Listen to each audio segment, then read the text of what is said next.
Right, there we go. Let's go back to this. So, as I was saying, a lot of this may be common knowledge to you, but just to kind of put it into perspective, back in beginning of March, we began to see a lot of festivals having to be cancelled, forcibly so, by their kind of either regional governments or their local councils. There were actually some kind of cancellations in February too, but generally in territories that were not necessarily kind of home turf, whether it be America or UK, there were kind of some cancellations in the Asian territory. But the first one that really kind of put this kind of landscape on the map was when South by Southwest cancelled.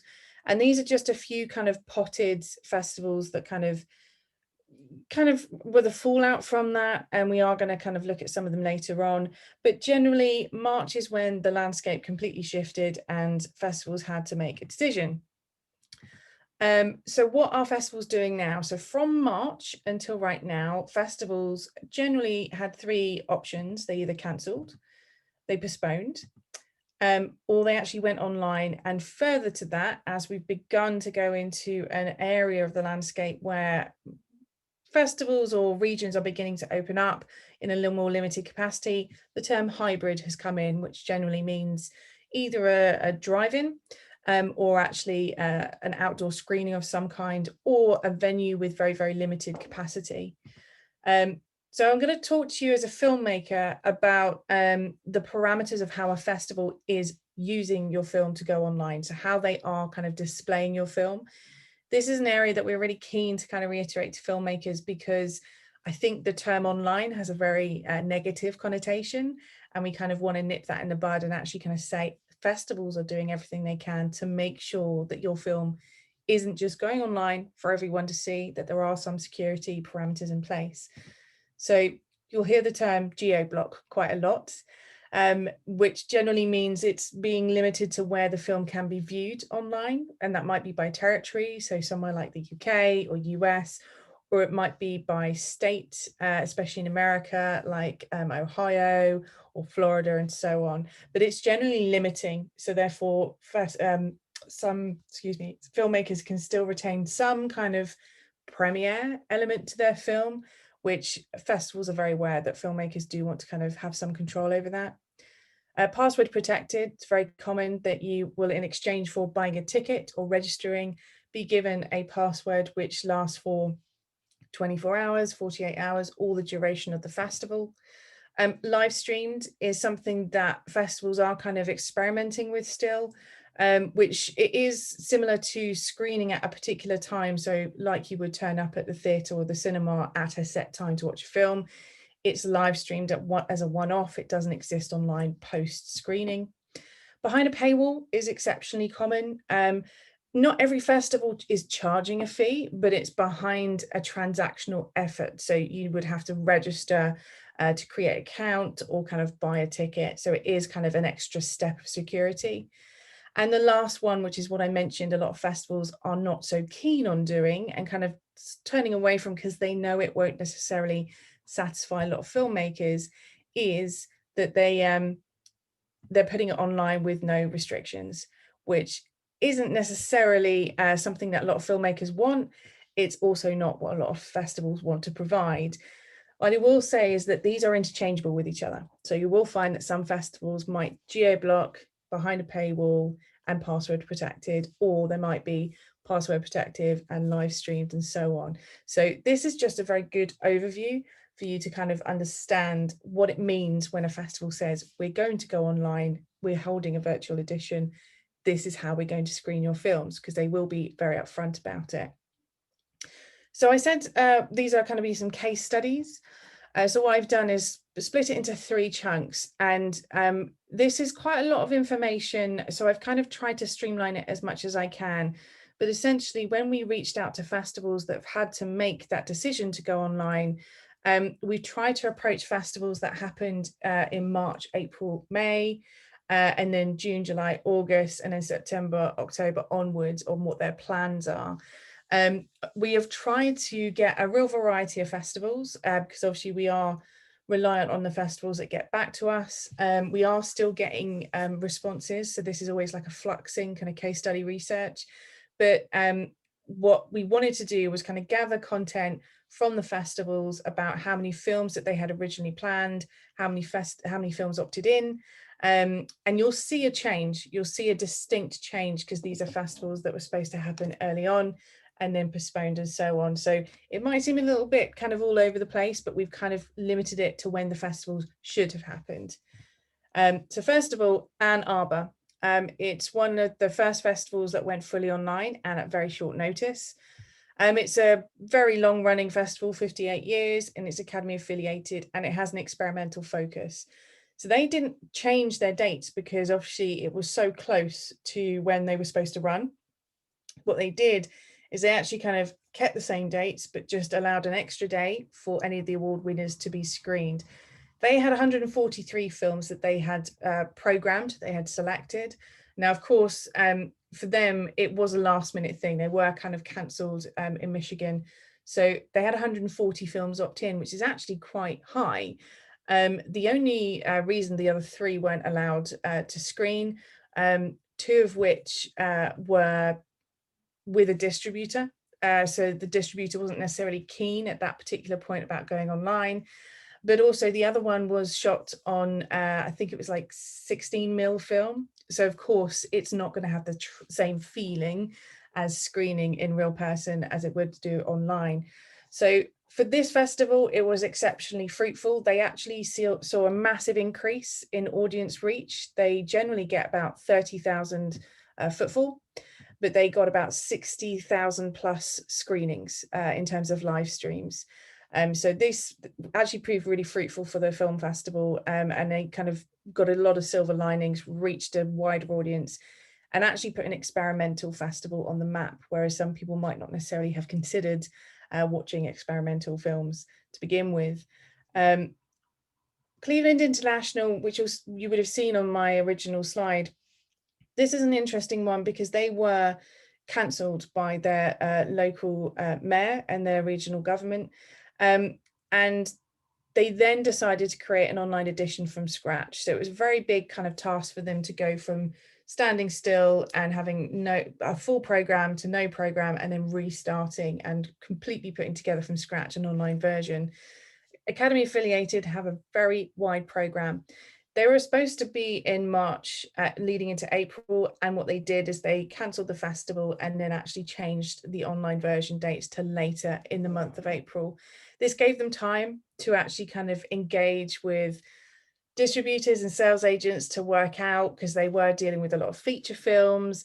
They were also kind of housing a lot of premieres for feature films that had missed out because of South by Southwest being cancelled. So they'd actually kind of taken on those films to give them the screening they deserved, and then they too got cancelled. So they had 451 films locked in their program, and 325 films opted in for the online version. Again, quite high. And they were one of the first festivals to limit geo-blocking. So they limited it to Ohio specifically, behind a paywall and password limitations. Go Shorts, which is a short specific festival, BAFTA Academy European Award affiliated. They changed their dates slightly, not drastically, it's still within the same month. They did have a big drop off in terms of the films being selected and how many films opted in. They themselves did admit that they weren't necessarily keen on going as an online version. And at that point in Europe, it wasn't necessarily something that people were opting into willingly. They were kind of very kind of loath to do it. That has changed now because they've seen the success of it. But this festival in the Netherlands kind of went online, and they did see a massive drop off in terms of filmmakers wanting to opt in. International Wildlife Film Festival, again in the US, they decided in advance to pivot to be an online version. Now they have a very specific focus. Their remit is about wildlife and conservation, and is mostly documentaries. So they kind of have a very dedicated audience already. So they kept the same dates. So it meant that they could see what was happening on the circuit and the landscape, decide to make that jump from being physical to online. And they actually, again, didn't have that massive a drop in terms of the films that they had selected and how many films opted in. they actually benefited from a lot of philanthropic behavior. So they put a pay scale for their ticket. So it meant that you could kind of, I think they set a minimum of, I think it was $25 to view the whole festival. But it was a sliding scale. That was a minimum. You could pay as much as you want.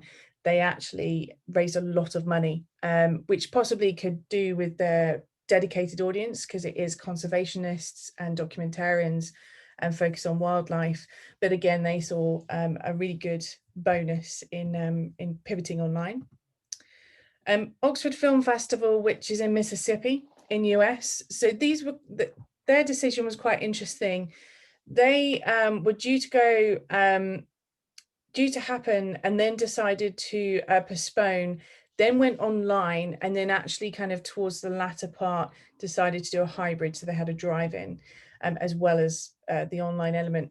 They've actually been running the online part for an exceptionally long time, and it's quite staggering to see how much effort and time and content that they provided. So they actually were supposed to run from the 18th to the 22nd of March, but ran from April the 24th through all the way to September the 11th, which is an exceptionally long time.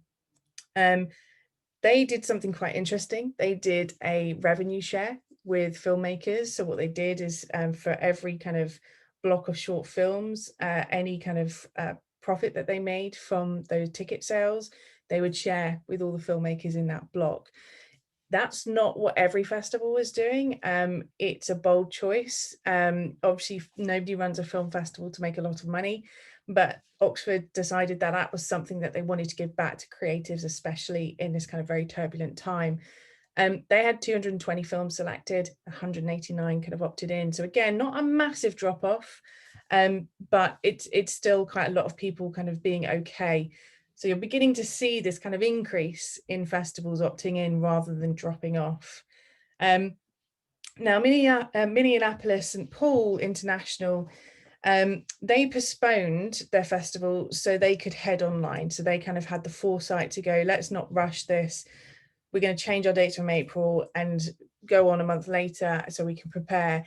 Now, this was quite interesting in that they didn't expect nor invite all of the 150 films that they had selected for their festival. They aimed for under 50, mainly because they had reduced the running time of their festival by a week. So they wanted to make sure that they weren't diluting their audience, that they were actually kind of creating a very, very tight program. And they were behind a paywall and geo-blocked as well. QFest St. Louis, they pivoted to head online ahead of schedule. So they were supposed to be in May and they changed to June. They are an LGBTQ focus with both shorts and features. And again, you'll see they had 42 films selected and only 40 opted in. There's only 2 drop off. So as we were kind of going through the months at a pace, a lot of festivals are getting comfortable about kind of that drop off, but also filmmakers are being more comfortable too. So you're seeing an increase. So it benefits both filmmaker and festival. Florida Film Festival in America, again, another Academy affiliated long-standing festival. They actually had quite a significant change in their dates. So they were supposed to be April and they changed to August. They had 177 films selected and 157 opted in. So again, not a massive drop off, but still not a full program. They were quite open by saying that they weren't necessarily keen on being an online version of themselves. They did feel that they kind of missed out on the in-person events, which I think every festival can admit that. I think for them, they are Academy affiliated in 3 categories. So for them, they're kind of like on the ground presentations and award givings is something that's quite integral to the running and upkeep of their festival. So they were not necessarily kind of keen on it, but they did kind of go ahead as an online version. Aspen Shorts Fest, another kind of Academy affiliated festival. No date change. They kept it as the same because they obviously could see what other festivals were doing and make that change in-house very quickly. Their drop-off was slightly more significant. 71 selected, 58 opted in, but again, still went ahead. Glasgow, again, were kind of cancelled very, very very kind of close to their actual launch date. They did change from March, and they actually changed to being held in August. So there was quite a long kind of lead in time for them to kind of gather everything that they wanted to kind of prepare and make sure they were doing it correctly and talk to their filmmakers. Now here you see that all the filmmakers that were selected opted in. So it's interesting because obviously when the festival was supposed to happen in March, that's when a lot of filmmakers were not so keen, understandably. But then obviously the festival happened in August, which meant that all the filmmakers could see what other festivals were doing. They were seeing the bonuses of actually going ahead online. They were seeing that there was security put in place and that the filmmakers were being considered and actually kind of nurtured still. So it meant that all their filmmakers that were selected were absolutely happy to go ahead, which is really, really good. So then the second chance is from the festivals that were supposed to happen June to August. Now we know a lot of festivals that were having to cancel in March were actually postponing originally to around this time of the year. And of course, COVID just kept happening. So they obviously had to make those decisions again. Now, Indie Shorts International, which is in Indiana, in America, again, Academy affiliated, and Movie Maker Top 50, it's short specific. This is part of an umbrella festival, which is called Heartland, which focuses on features. So they had two festivals to consider. They had the same dates in July. So again, they were keeping a steady eye on what other festivals were doing and how filmmakers were responding. And they actually, again, were another festival that had all of their filmmakers opt in the same amount that kind of got selected. They did also do a hybrid. So they had the online version, and then they also screened some of the films at a drive-in as well. So it meant that if you were a regional filmmaker near to Indiana, you could attend if you were allowed to travel. But obviously, if you're an international filmmaker, you could still be involved with the festival online too. Then we had DEADCENTER Film Festival. Again, another really interesting one in terms of how they engaged with their filmmakers online. They actually had a 24-hour Zoom green room, which they just ran, and it was pretty much like a green room as if it were in real life, that anyone could be in there at any point. It could be another filmmaker, it could be an industry professional, it could be someone from the festival. So that was quite nice and unique, and that has been something that a lot of filmmakers really relished, that kind of, you know, nice little nuance to try and make some kindness come through these kind of turbulent times. The only date change they had is they extended it.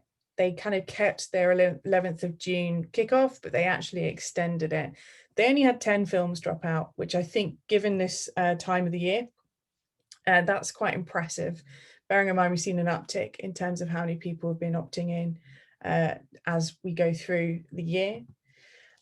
Woods Hole, they again extended it by a few days. They didn't see a massive drop off, 195 films down to 187, sorry. And they kind of really went to town with putting on lots of panels for their festival, for their filmmakers, lots of Q&As, putting filmmakers that were in the same block together in a Q&A, which is quite interesting. Lots of kind of really good stuff going on. DocuFest, which is not just doc specific, it's short film as well, and it is the largest festival in Kosovo. They went online, and they just again extended their dates, so you can kind of begin to see how festivals are playing it by ear at this point in the year, where they've kind of gone, okay, we're so far in the future based to March that we can see what other people are doing, and we can amend what we're doing and actually kind of work around what we're capable of providing. So they extended their dates to 25th of August. Now they did have a big drop off, and again they did a lot of outside screenings in their area because they didn't have as strict lockdown. So what they found is, you know, they put a focus on the regional filmmakers that could attend, because obviously it would benefit them too, but they did head online as well. Dances with Films, again, a large festival in the States. They were supposed to be in June, kind of changed to August and September. Only 7 films dropped off. They did something very different to what a lot of the other festivals did, and they did live stream as a one-off event for all of the films. So it meant that there was no kind of logging on online, password protected link. It was, you turn up at this particular point and you watch that film, which was probably the closest that a festival can get in terms of replicating that one-off community element, but obviously still kind of being hosted online. So September through till early 2021, obviously I can only kind of present you the festivals that have happened from September and October, but I'm going to mention Exit 6, which is a small festival in the UK. They are an interesting one in that physically they usually only have happen one day. Because they were online this year, they actually extended to the 2nd of October from the 26th of September. So this was an experiment for them, and it was actually kind of good because it meant that they weren't kind of trying to absolutely emulate the one-day festival online, because that might not have worked. Again, you'll see 45 films selected, 45 films said yes. So it meant that now we're in this stage where filmmakers are feeling a little bit more comfortable about what festivals can provide, but also just being comfortable enough to understand how a festival is going to be screening their film and it's not going to harm their film at any point. Then we have Encounters, which happens in the UK as well. Now, again, they did something quite interesting in that they generally happen from the 22nd to 27th September. They changed and elongated their festival by an incredibly long time, and they only had one film drop out. And for them, it was about trying to not necessarily emulate a festival online, but being able to provide all of the short filmmakers involved the opportunity for Q&As and for industry talks still, but also hosting the online program as a video library, not necessarily programmed into blocks per se. It just meant there's a little bit more intuitive when you're looking around. And this is different to other festivals. Other festivals did kind of keep the films in a curated block. It's completely different from festival to festival, but a lot of thought was put into that, especially because it is a very prolific festival with Academy and BAFTA and European Film Award affiliation and so on. So the take homes that I want to provide you as filmmakers from all of these case studies, and this is kind of conversations we've had with festivals, with the programmers and the festival directors and so on, is that the majority of them are all considering an online element for future editions. That does not mean that they are going to host every single festival going forward that they have online.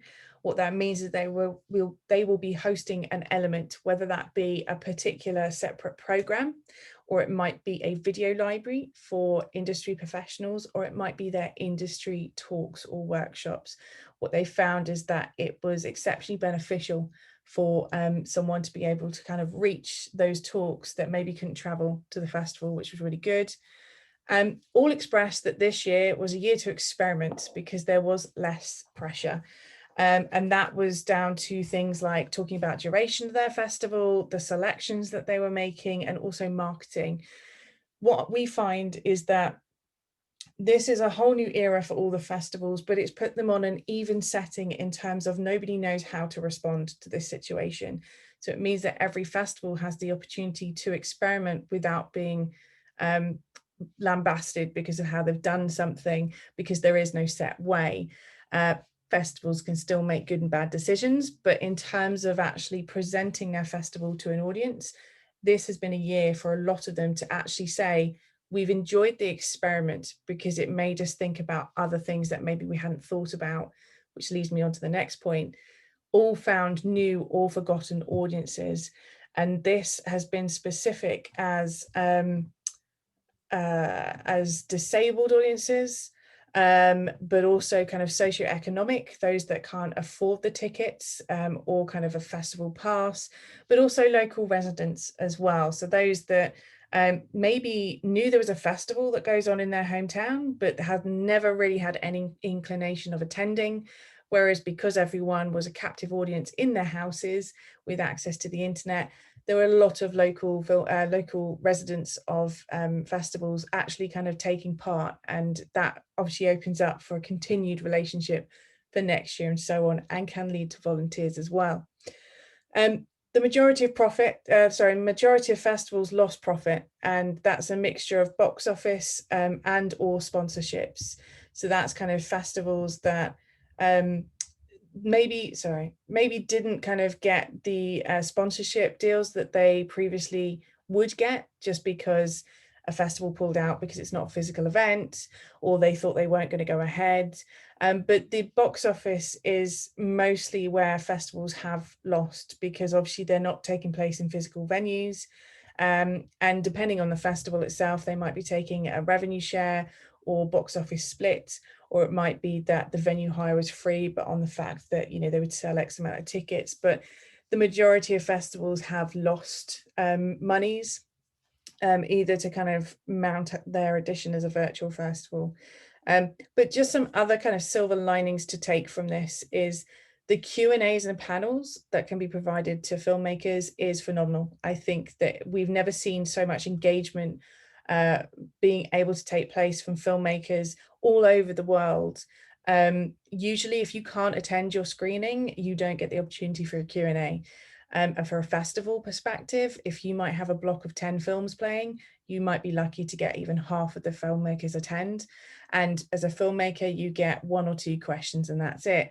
What we found now is that festivals are loving that they can get all of their filmmakers into a room, or have a 20-minute discussion with each one about their film individually, which as a filmmaker is so beneficial, because whilst we are all trapped in our houses and rooms and countries, it means we can still connect, we can still talk about our work, we can still engage with a festival and reach an audience.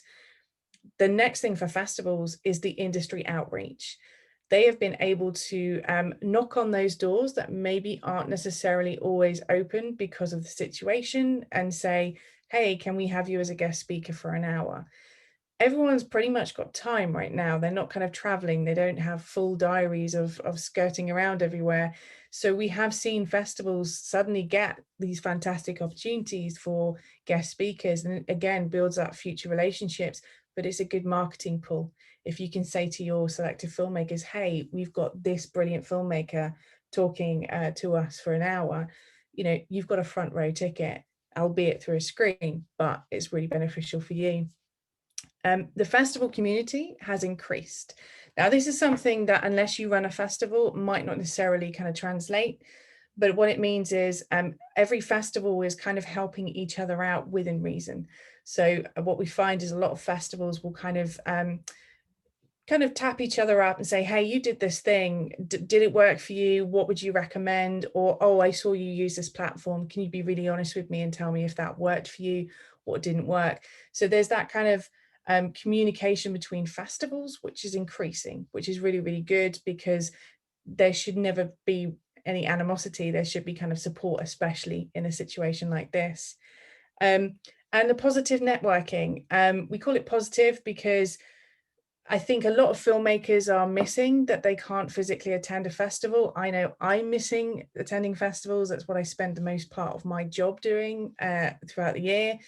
But what we would say is our clients, as well as filmmakers we do know and other festivals, have actually kind of said that the positive outcome of networking in a more structured manner like this on Zoom or maybe breakout rooms is that the person that you are networking with is more engaged.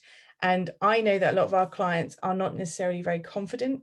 They think the idea of networking in a very loud, noisy room with people that maybe have had, you know, quite a lot to drink doesn't necessarily benefit anyone. Whereas what we have found is filmmakers feel a bit more comfortable.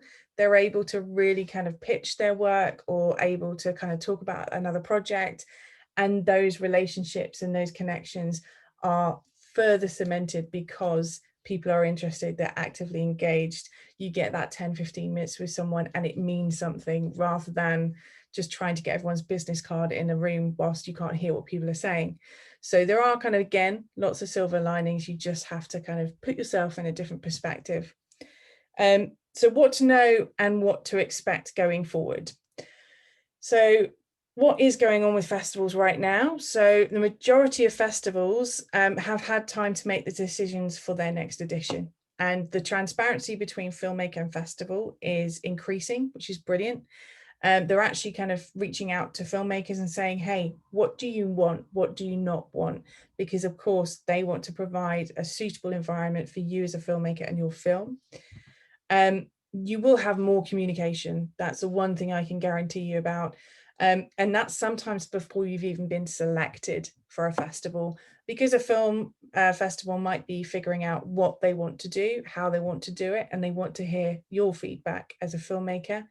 It also helps the submission process. So for example, if a festival, before they've made submissions, turns around to all the people that have submitted and said, just so you know, we're going to be going online. These are our security parameters. We're going to be using that platform.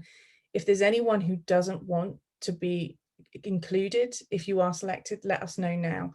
What that means is it takes out a lot of hard work for them, because if suddenly a bunch of filmmakers say, no, I'm not interested, means they can take them out of the submission process, and the films left are the ones that are interested in being involved.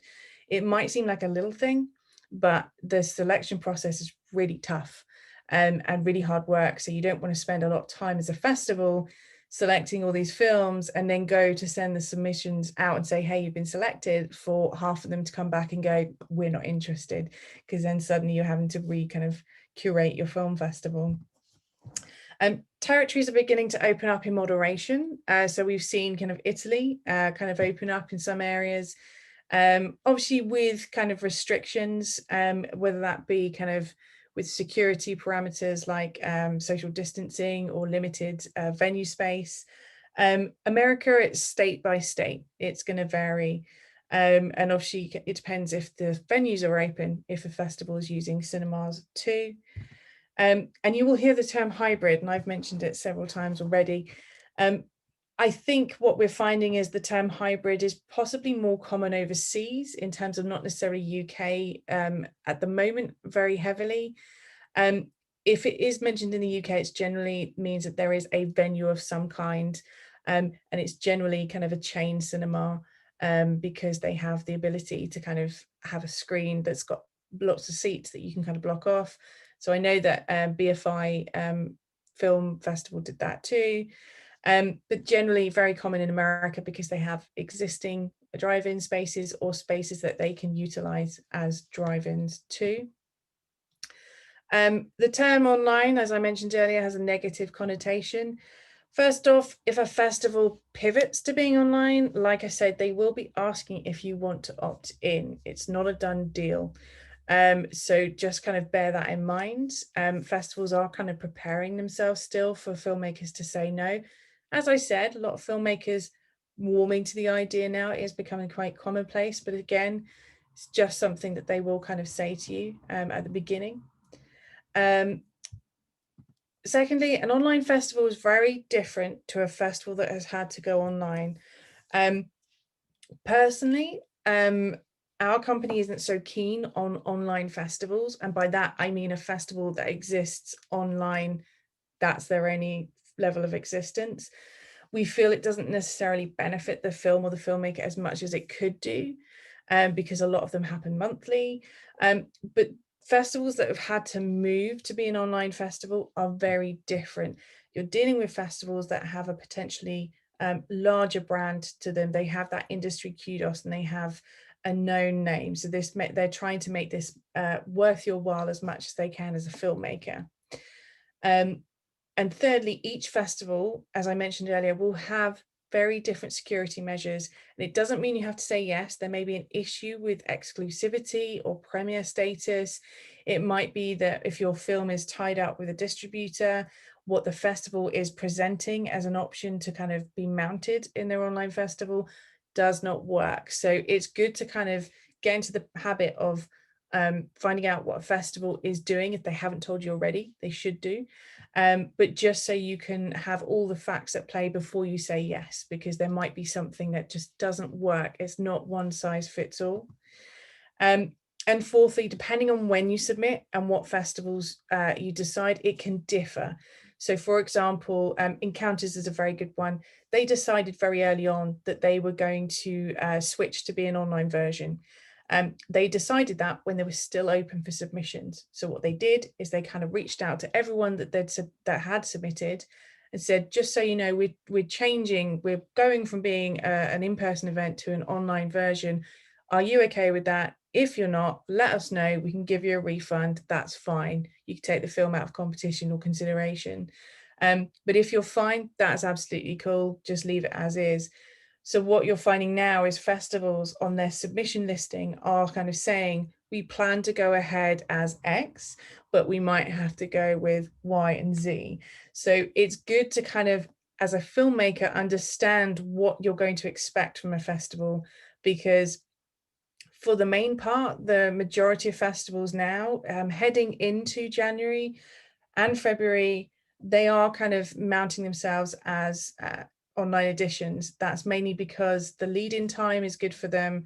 They can still provide something, they can still plan and prep for it, but they are obviously telling those filmmakers up front, just so you know, we're going to be an online version. It's easier to kind of decide that now than go ahead as a physical event and for a festival to be pulled and have to make that scramble. We've seen it previously, it doesn't always work. So for example, South by Southwest next year has already said we're going to be an online version. Now they were cancelled last minute, plug pulled, and they didn't mount themselves, they didn't postpone, they didn't kind of go online, they were completely cancelled. So obviously for next year, they're cutting their losses and saying, right, we're going to plan for an online because we don't want the same thing to happen again. So is it still worth it? And I realise I'm doing a lot of talking, I do apologise. In short, yes, but it's going to depend. It's going to depend on you personally and the film that you have that you are going on circuit with. For the foreseeable future, public events are very limited or still a no-go worldwide, so we can't travel as freely. At the moment, this is the only viable option for your work to still be included in a festival and reach a wider audience. It's a lot easier to navigate the circuit, irrespective of a pandemic, as a short film, but even more so than right now, because with a feature, you might have pre-sales, you might have theatrical distribution, you might have the sales agent or distributor, and it's not so easy to make those decisions very quickly. The main thing for us, for any filmmaker to understand, is right now, everyone is in the same situation within the festival landscape. So no one is going to look down on your work for being selected for a virtual edition of a festival. It's still a curated selection for your film. It is your accolade to own. It is your laurels on your poster and your marketing materials to be proud of, because it has been still a selection, and that's the most important thing. For us, we're saying to people, don't sit on your film. So from a logistical perspective, the submission period is a really slow and tedious one. It's long. We should all kind of admit that. The deadlines that we're hitting now are for festivals that happen January, February, March, even up to September next year. So if you take the film offline in the hope that you're going to start submitting to when festivals begin to happen again, it's not as easy as just stepping back on and getting traction straight away. You have that kind of lull period of submitting and waiting to be selected. So it is something to be aware of. And also, the one benefit I would say of festivals, again, that kind of community spirit, a lot of them right now are actually kind of saying, we're going to be less fussy about premiere stipulation or production year because of COVID, because they know that people had either stepped off or they didn't finish their shoot, or they kind of got wrapped up in post-production being delayed. So it is something that to be aware of, but not every single festival. And you will miss networking. I cannot deny that. That is something that is just going to happen no matter what. What I will say is that festivals are providing you with so many other options. Again, not across the board, not every single festival, but what I would say is, if you have ever wanted to attend a festival but have never been able to travel there, the majority of festivals, no matter where they are in the world, if they have an industry section, it's open worldwide, it's not geo-blocked. So you have the opportunity to go and see some guest speakers at festivals in Australia or America or Canada or Ireland. You don't just have to kind of go, oh, I can't buy a ticket for that festival because they're geo-blocking the films, I can't watch them. It's such an amazing opportunity right now, and not being able to kind of travel as freely, that is a really, really good opportunity. But also the way that we've kind of phrased it to people is pre-pandemic, you as a filmmaker will never really be able to attend every single screening of your film because of time, money, real life, childcare, real day job, whatever. So the fact now is that you can still be included in a festival and provide a Q&A or be on a panel or promote when your film is screening and reach a wider audience is so much more beneficial than previously, where if you couldn't attend, that's it. The screening still happened, you went on, you just weren't there and you couldn't really have that connection. So it's still exceptionally beneficial, as I say, because those accolades that you collect are still factoring into your career decisions or conversations or your application forms or funding for your next project or whatever. The only thing that's really changed is you can't attend the festivals freely, but hey, no one can attend the festival freely. So we're all in it at the same time. I realize I've spoken a lot and I realize that is an awful lot of information. So as I say, don't worry, I will give you a link that you can kind of have all the statistics and all of that to hand. But I did see some questions come in. So Jenna, shall I just kind of go through? That was brilliant, Katie. Thank you so much for your generosity with our filmmakers. Yeah, I can also see some great questions from Penny, Deborah. Yeah, okay, so Deborah, so I had discounted festivals because of the cost of marketing and travel, instead focus on a social campaign. Now that COVID has impacted, would there be more opportunities like profit share, do you think? LFF found many more younger attendees because of the lower rate for under 25s. Yes, so what we found is a lot of festivals that maybe employed a discounted rate for either kind of people on benefits or people kind of unemployed or kind of from regional areas. That has increased. In terms of the profit share, like I say, it's not necessarily across the board, because we know some festivals that are really not keen on that, because for them it's never been something that's crossed their mind, because they've had to mount a festival. It costs money for staff and venue hire and, you know, DCP encryption and so on. What you will find is that the smaller festivals possibly have the opportunity to kind of be a little bit more flexible with that. We have seen an increase in festivals utilizing the profit they make to actually kind of be donated to a charity, which I think is actually really, really fruitful for everyone involved. But yeah, I think the other thing I will say as a knock on of COVID is there have been a lot of discounted festival submission fees, whether it be for a week or a month, or they've held their kind of increase of the payment structure. There are also kind of categories that are COVID specific. Generally means that your film has to be shot during lockdown or shot about COVID. But there are kind of a lot of festivals that are being very, very flexible, and they don't have to be, but they want to be. And I think that's the most important thing. Yes, so I'm just kind of going through the questions. From Penny, another question, is Katie noticing any difference in the films being accepted into festivals? For example, are less first-time filmmakers being accepted this year in general? That's a very interesting question. So I would say there hasn't necessarily been a change in the types of films being selected. What we have found, and this again, different for every festival, we've seen some festivals suddenly go, oh, we don't have to be limited by our venue hire or our timings that we have in the screenings. We can actually increase how many films we want to screen, which is great. So there has been an increase.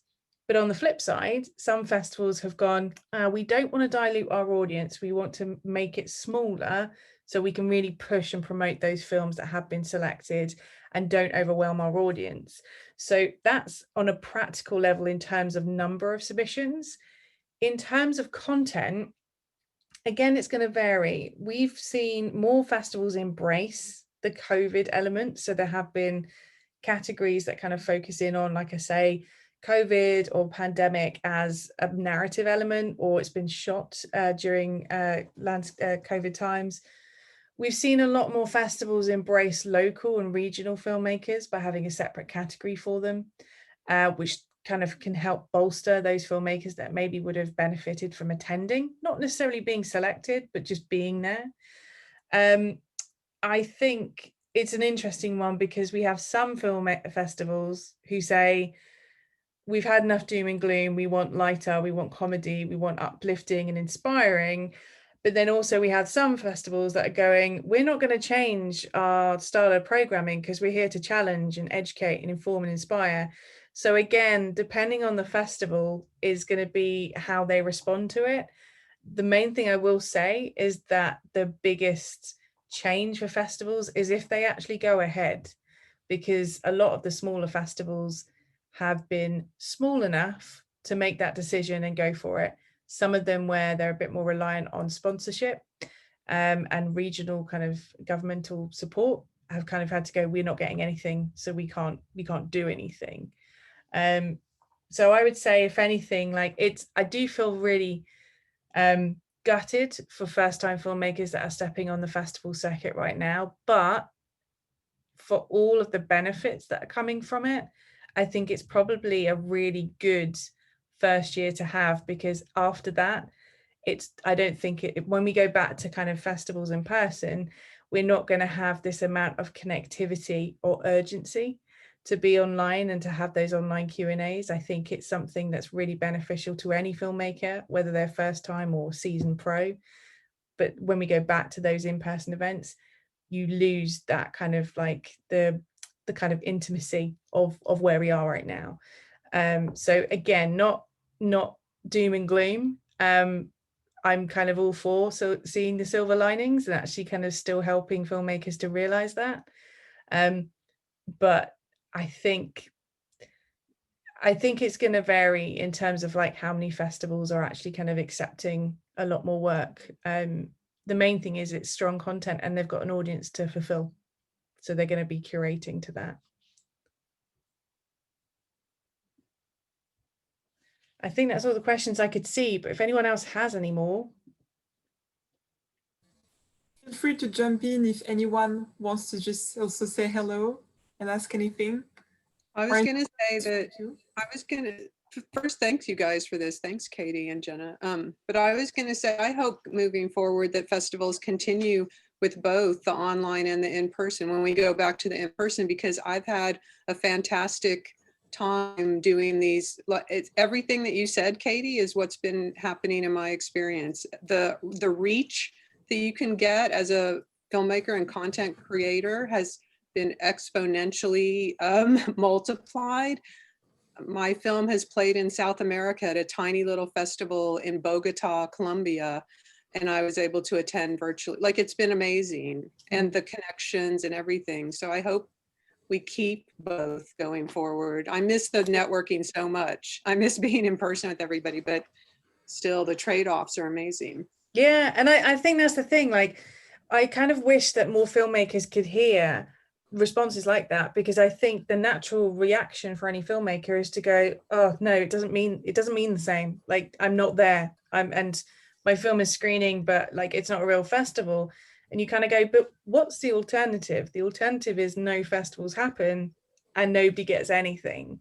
So it's not ideal, but I'm really glad you've had a good experience, because I don't think I've had any filmmaker say to me, you know, I've kind of really hated the opportunity that I've been given to talk about my film and screen at places and be able to still engage with an audience, because that's the beauty of it. Like, you know, the fact that you can screen your film in a place that you might not have actually been able to attend, but you still get to share it with that audience. And provide them with, you know, your face and your voice there, which is, you know, all that any filmmaker should want, really.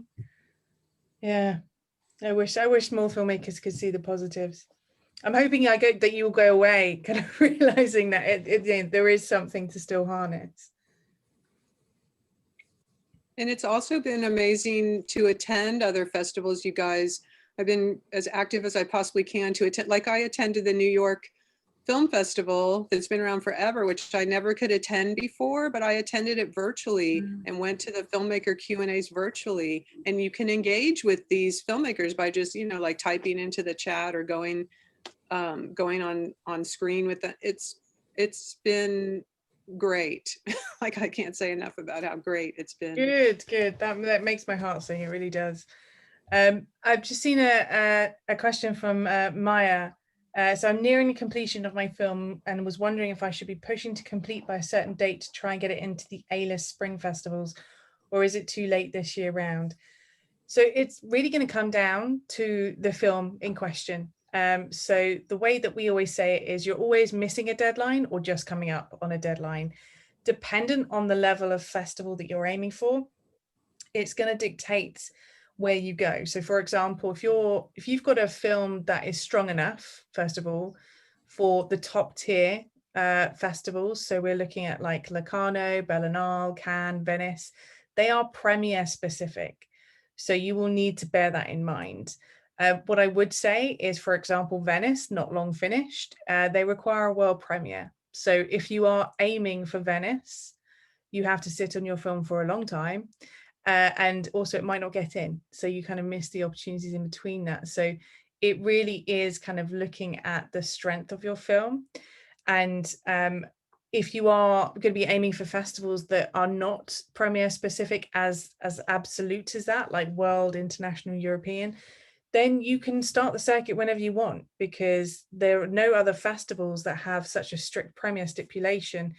Tribeca need a New York premiere, that's it. St. Louis International needs St. Louis. Florida Film Festival needs a Florida premiere. So you can still play everywhere else. So there's no kind of dictation of how you do it. The only difference is if you do have a film that is strong enough for those top tiers, then you need to kind of be very cautious about when and where you submit and in what order. Which is tough because it's so unpredictable, and you might not hear back, you might not get in, and you might miss other opportunities.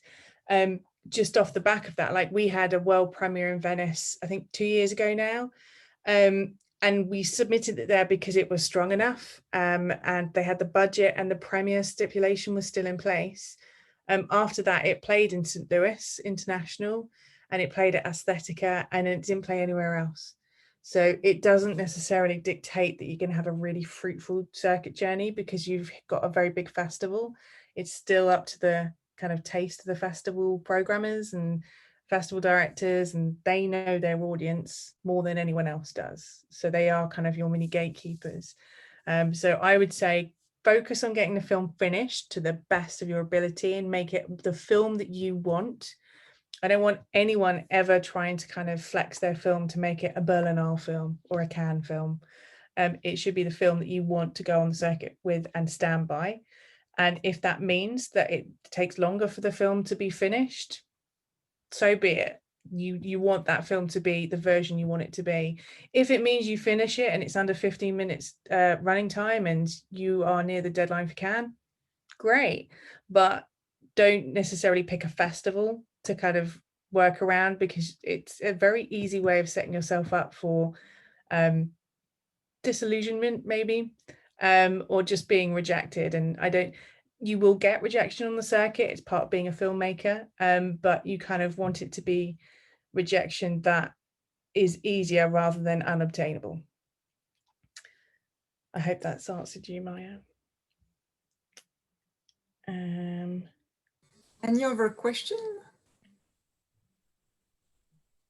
Katie, do you want to tell us about what you do? Because you're doing an incredible job to support your filmmakers, right? To submit to festivals and know how to submit. Do you want to talk a bit about that? Yeah, of course. Yeah. So I run a consultancy company that helps filmmakers navigate the worldwide circuit, essentially. and looking at the strengths and weaknesses of their film to make sure that they're kind of aiming for the best suited festivals. We are very fussy about the films that we take on, so we do watch everything for free. And we give feedback on anything, even if we don't think it's suitable for our slate. When we look at a film, we're looking at the potential traction we can see. So again, very honest, we're not going to take a film on if we don't think it's strong enough for the circuit, or if we think that it wouldn't necessarily be a financial good decision for a filmmaker to pay for our services if the kind of potential fruitfulness of it could be very, very slim. There are no guarantees. That's what we say to everyone, is that, you know, you can't guarantee any selections on the circuit. No one can. It's up to the programmers and the festival directors, and, you know, anyone who tells you they can guarantee selections, it's not true. Films find their own home with the merit of their film itself. So, you know, a film will be selected if it's good and it fits a program. You can't force a programmer to select something they don't want.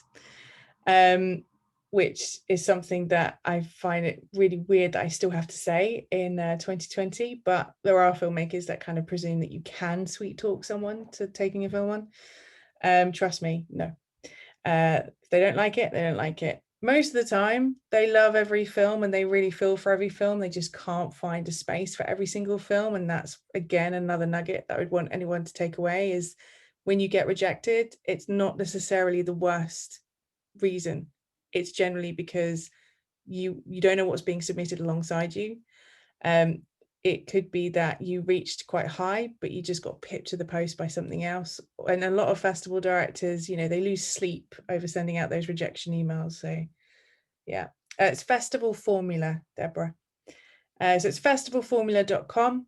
We're also on all the socials as Festival Formula. I do recommend following our social platforms. We're quite active. We announce any new client that we take on our slate. We also announce any selection that we get for our clients. We have a very big, varied program of films on our slate, from first-time filmmakers to people that switch from advertising to narrative fiction, documentarians, students, animation. We've got films that are 5 minutes, 10 minutes, 15, 30, 40, and features. But we also, the thing that I really like about our social platforms is we're very active, and also, even if you don't necessarily use our services, you will always find festivals listed on our socials that maybe you've not heard of before. Just like we're fussy about what we take on, we're very fussy about what festivals we submit to. We don't only ever want them to be beneficial and legitimate, and beneficial for the filmmaker and the film. So, you know, we are very bespoke when we put together our strategies. If your film is a 5-minute animated poetry female film, it's going to be different from a 22-minute drama about homelessness made from the US. You know, it's really, really specific. We really do get our hands dirty and find those festivals with those remits, but also those criteria that they're looking for. It's a whole lot of research. It's glorified admin from our end, but we love it because it means that we really do focus in on the strengths of the film and get that film out there in the best possible way. There's another, that's wonderful, Katie. I can see another question from Deborah. I don't want it to get lost. Will festivals answer the phone to have a conversation prior to applying? That's probably a really good question, right? Probably not. So there's a few reasons for that. Generally, the submission process is the same for everyone. You put your film in, you pay the fee if there is a fee, and as long as you've filled in everything on your submission, that's it. It kind of goes through the submission process. It's a very common kind of myth that, you know, if you can talk to someone about your film and check that they've got the selection and everything else, it can actually kind of be detrimental, only because you'll find a lot of festivals don't list a phone number because they don't want an inundation of phone calls, but also because the submission process is very different from festival to festival. So a small festival might be 6 people watch every single film and then battle it out in a room, Or it might be that a large festival has a sifting process. So, you know, they'll have screeners to get rid of the absolute dross that really shouldn't be called film. And then they'll kind of like go through rounds, and then they'll give the cream of the crop to the programmer, who then just sees the cream of the crop. They don't see everything underneath. So I would say it's not necessarily beneficial to have a conversation. If you are wanting to ask them a question about what kind of film, like if you have something that you're just not too sure is their taste, do email, because I think it's more beneficial for them to be able to respond like that. But also, for example, let's say you have a film, let's say you have a documentary, and the documentary festival in question is perhaps a little bit more socially issue-led, and you might have something that touches on a social issue but is more observational about something else. They will appreciate you asking, because what they don't want to do is they don't want to have to watch a film that just really doesn't suit their festival. But also for me and for you, you don't want to spend money that could be spent elsewhere. So something like that, a well-phrased question about, is it beneficial for me to submit my film to you? They will appreciate. What they won't appreciate is, I've submitted my film. Have you got it? Have you watched it? Is it selected yet? Because they just won't answer it. So that's what I would say.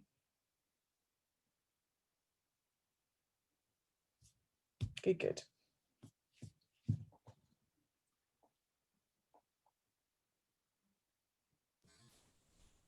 Oh, okay, Rita and Mel, we have to say goodbye. I'm just reading what they're popping in the chat. Thank you so much for your time. Katie, feel free to connect with us. Yes, Rita and Mel are part of the media RAM Entertainment, and they interview filmmakers if everyone is free for a chat with them. Thank you so much, ladies. Maybe I have one last question, and maybe we can wrap up, because you've been so generous with your time, Katie and everyone. Thanks so much for your questions. Please feel free to jump in with maybe your last question. Katie, would you say that for your clients, your filmmakers you represent, would you say that they are, there's a real difference between submitting now or submitting before COVID? Like, do you think they should approach the whole strategy very differently, or is it kind of similar? It's similar, really. I think the only difference would be just how comfortable the individual filmmaker is knowing that festivals may have to change and adapt, you know, last minute. I think that's the main thing.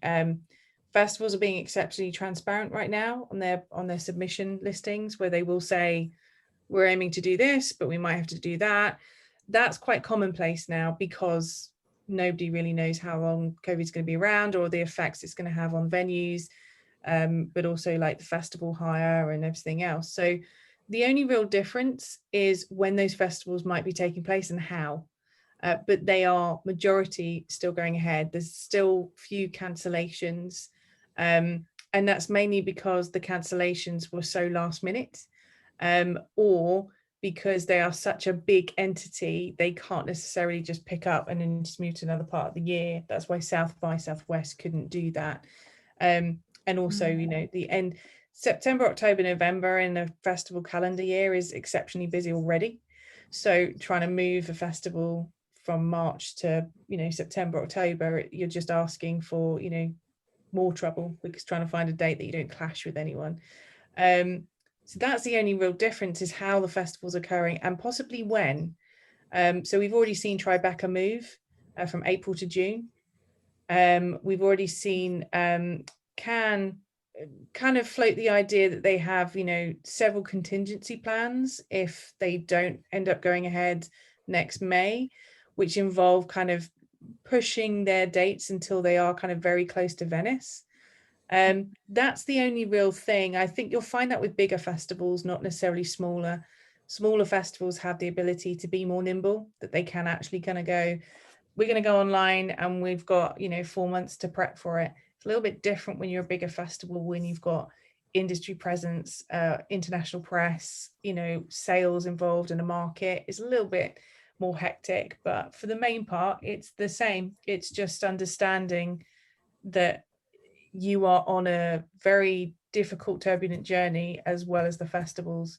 So as long as you both understand what each other are doing, then it's an okay relationship. I think it's more if you're dealing with a festival that maybe is not being as transparent as they should be, then you as a filmmaker need to realize that that's possibly not kind of au fait right now, and to ask questions, but maybe know what their plans are before you submit. And the festivals that are worth it and that are legit are being very upfront about what they're planning to do to begin with, so you have that kind of upper hand. Just research. Absolutely, it's all about education, isn't it? Yeah. Well, thank you so much, Katie. Like, I can only see the most amazing comments in the chat. I think everyone, good. including me, and I so appreciate all your talks. You were talking on Women Film and TV and so many other festivals. I attended your filmmakers launch for Exit 6, like all brilliant festivals. And I think we really so appreciate your knowledge and how you're putting it together, because in this world that's getting a little crazy, just having such reasonable information, detailed from a professional like you, I think it makes a really big difference. And I know your filmmakers really appreciate all the work you do for them. So thanks a lot for helping us. It makes a big difference. No, thank you. Thank you. If I can rest someone's mind, then my job here is done. But no, really, it makes a really big difference. I just pop in your social media handle in the chat. I will follow up with an email. So everyone, you can be in touch with Katie to send her your films and see if maybe you can have a collaboration. And thanks to everyone for your great question. I hope you're all doing really well. Thank you so much. Thank you. Thanks, everyone. Thank you, everyone. Thank you. Thank you. Thank you.